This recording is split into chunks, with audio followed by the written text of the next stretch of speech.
so this the title slide and this image is very prescient. It's interesting. We were actually using this early in the year when there was this idea that the pandemic or COVID might actually start to impact other countries. And what we didn't understand at the beginning of the year, when we were working on publishing a white paper to go alongside the European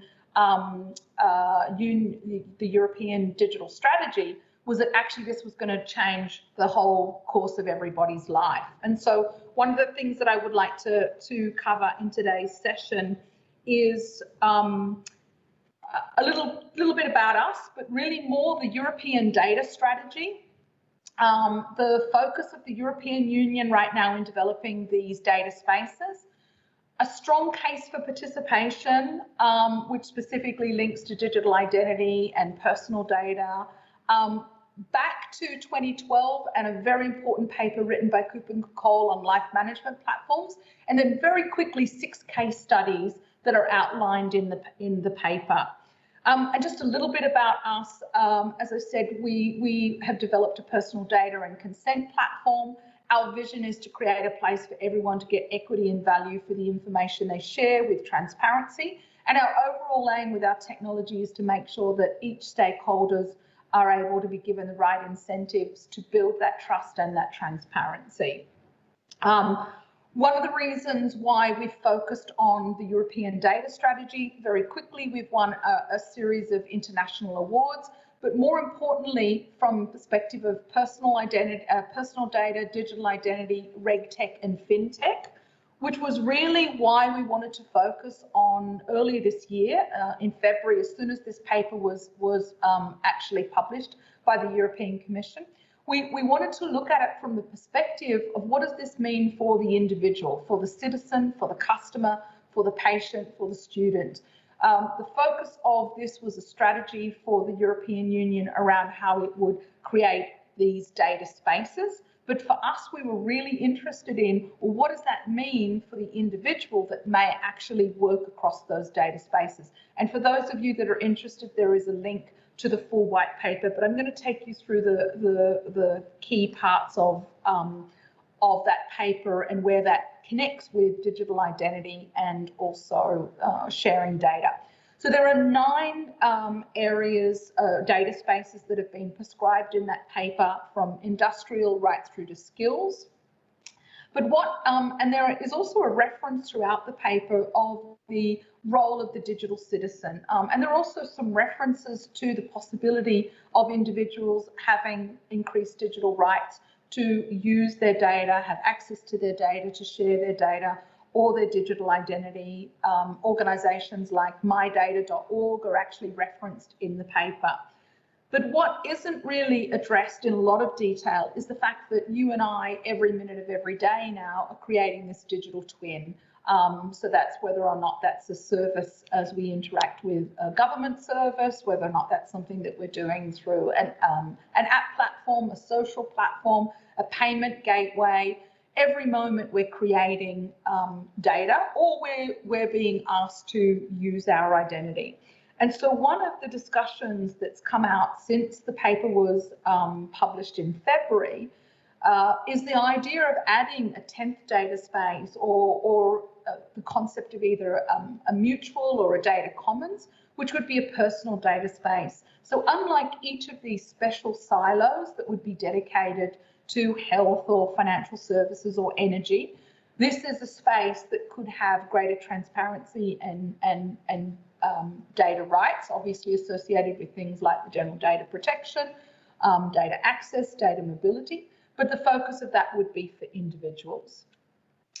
And so that was really interesting for us. And so we wrote the white paper from the perspective of looking at the business, legal and technology aspects that would need to exist to enable such a horizontal data space. But also from a regulation point of view, what are the policy recommendations that could help such a data marketplace evolve? And more importantly, what are the current barriers? Those barriers may be actually policy, they may be commercial, they may also be technology, or catalysts that could mean that this additional data space could not only develop, but could provide an opportunity for additional use cases. And I just want to call out very quickly that the Australian government recently published a paper just a few weeks ago on privacy and data trust, which is worth mentioning, with Australian citizens saying 81% of Australian citizens felt that when data was requested through a service that didn't seem to be consistent with the service they were seeking, it was immediately considered to be misuse. If we contrast that with a lot of work that we've been doing in Europe, specifically around consent and transparency with sharing data, we find that the minute we can bring the individual, the citizen, the customer, the patient directly into sharing data, we find that the data is generally more accurate. Trust in terms of the bidirectional sharing of that data increases, and we've seen consistently that be greater than 87%. So contrast that from 81% mistrust, turning that around to greater than 80% trust, and also that people are more engaged. But let's jump back in time to 2012. And this paper, if you haven't read this paper, I would encourage. It's a blast from the past. Is a white paper written by KuppingerCole on life management platforms, control and privacy for personal data. And I remember reading it just when it was published in early 2012 and being amazed at how prescient it was in terms of where we were headed for the future. And when you look at that paper, which was really arguing a case for enabling the digital citizen to be involved with how their data identity is used. But once that trust and foundation is there from a policy point of view and from a technology point of view, how many use cases could be opened up? And I think the paper does a fantastic job of describing a whole range of use cases that would be possible by unlocking that capability.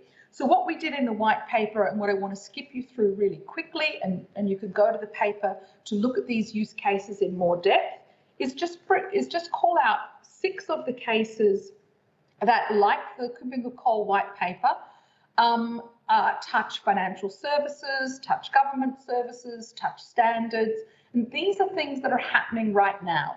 So these aren't things that are off in the future where we're wondering around whether or not these things could be made possible either from a policy or a technology point of view. These are 6 case studies that demonstrate what it would look like to enable the digital citizen. So the first of them is in Australia. The company is Nexia, which is a global advisory. I think they're in the top 10 of accounting and advisory firms worldwide. And they've developed a platform actually using our technology to enable relationship managers to provide a secure environment for digital collaboration. So that will enable things like portfolio management, estate planning services, tax, and it also supports a whole range of third-party integrations. You may or may not recognize some of the brands here, but these all support things like pension, or what we call in Australia superannuation, digital signing, digital meetings, wills, being able to actually draft legal documents, bringing in financial data through Yodlee, so all of your bank accounts, and then also RP data brings in property valuation, so real-time transactions. So this creates a collaboration where the customer has control of the data, the relationship manager has access to that data, and the identity is managed and trusted through that platform as a customer. Let's jump to Europe. Here in Belgium, and KBC Bank, also using our technology, launched a digital safe through their KBC Bank, CBC Bank, and the KBC Brussels. So this is a capability that's actually embedded within their mobile banking application platform. It's a separate secure data enclave, and only the customer has access to that data. And why is that important? Well, KBC have managed to be voted the most trusted brand in Belgium, so not bank, but trusted brand 5 years in a row. And this is a step towards empowering customers with their data, with their identity, with their documents, in a secure environment that is completely under their control. Let's jump now to a more international context. W3C and the Distributed Identity Foundation and some of the work that's happening in the standards environment that's enabling these trusted data ecosystems. So specifically the work on verifiable credentials and distributed identity that would now enable interoperable standards for the issuing of credentials, for the underlying trust, and being able to prove that those credentials are tamper-proof, and also to start building these trusted interoperable networks, whether or not that's within a particular jurisdiction or whether that's cross-border, whether or not that is an ecosystem that is also then interoperable with another ecosystem, whether or not that's a white label wallet that can then be configured to be used in a whole range of scenarios such as travel, government identity, health, smart home, IoT, insurance and finance. And so one of the things that is really important out of this body of work is how it's enabling a lot of the applications that are coming out and being made available in a decentralized way actually to function from an interoperability point of view. One of the other case studies we focus on is two organizations that are advancing things either around standards, specifically around identity, or understanding a human-centric approach to data management. And so that's the Kantara initiative that are very active in standards specifically around identity and identity frameworks. And originally starting in Finland and now operating around the world, My Data originally started as a white paper concept, developed into a community, then became an organisation. And now one of the initiatives that was launched a few months ago is a process to assess technology providers.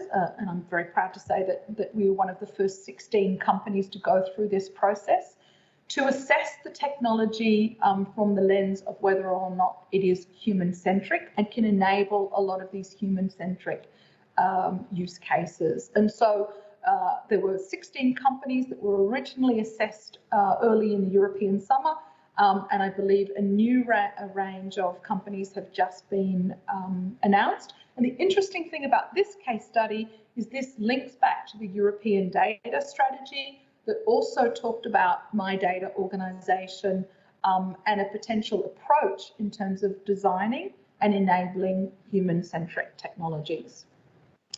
The next use case is a little more futuristic, but some of the building blocks are being put in place around data mobility, and that is the intentions marketplace.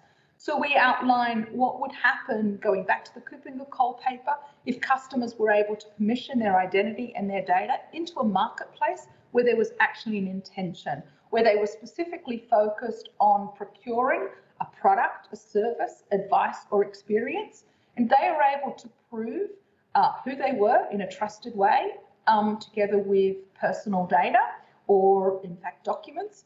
And so you can imagine in the white paper, we talk about what that would look like if you were trying to purchase or lease a new car, but it could be true also if you were focused on a mortgage application, finance, retail products, travel, insurance. The use case goes into more detail around how that could be enabled in many ways. And then last but not least, the last use case we focus on is actually some of the work that we've been doing with our technology, and that is actually opening this up in a modular way through a developer portal so that applications can actually be built on that technology. So we go into some detail in that case study around the type of consumer-facing applications that can be built, the types of capabilities that can be embedded in existing government infrastructure, and the work that we've been doing to actually modularize that technology by way of SDKs, APIs, and an extensive suite of documentation. And so With each of those case studies, we look at what's happening now, what's real.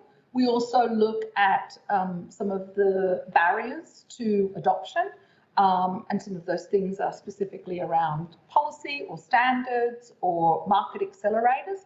And then we also look at how those things can be accelerated. So I would encourage you to look at the paper, have a look at the case studies that obviously go into greater detail. And if you would like some information either on some of the case studies that are outlined, more information on the paper, or some of the bodies or the initiatives that are outlined, there are my details here on screen, and we'd be very, very happy to share more information or answer any questions in relation to today's presentation or anything that's outlined in the paper. Thank you.